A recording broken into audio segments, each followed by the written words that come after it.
दरम्यान मराठी सक्ती करू नका म्हणून कोणी बैठका घेत असेल तर आम्ही त्याला विरोध करणार, असं मनसे नेते संदीप देशपांडेंनी म्हटलंय. संजय निरुपम यांच्यावरती देखील गुन्हा दाखल झाला पाहिजे अशी मागणी देखील संदीप देशपांडेंनी केली आहे.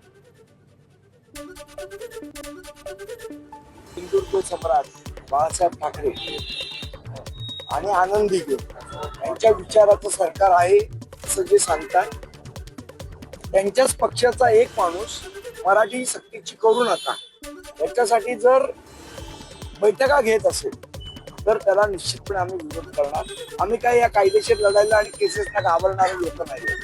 आम्ही अस्वल, एक केस गेला काय आणि एक केस आला काय, आम्ही या गोष्टींना घाबरत नाही. पण महाराष्ट्राच्या आणि मराठी अस्मितेच्या गोष्टीमध्ये कुठेही तडजोड आम्ही करणार नाही. मला जी माहिती मिळाली आहे त्यानुसार त्यांच्यावर सुद्धा गुन्हा दाखल झाला. आम्ही पोलिसांना सुद्धा विनंती केली आहे, संजय निरुपमला घरी बसवा तरच कायदा सुव्यवस्था राहील.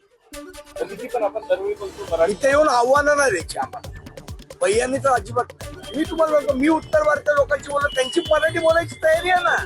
आज संजय निरुपम कोण करणार आहे?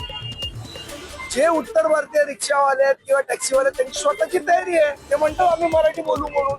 हाय, याला काय थाज उठली आहे इथे येऊन मिटिंगा घ्यायची आणि बैठका घ्यायची. आज पण तिथले लोक म्हणतात आम्ही मराठी बोलायला तयार आहोत. संजय निरुपमच्या पोटात काय दुखतंय? एबीपी माझा, उघडा डोळे बघा नीट.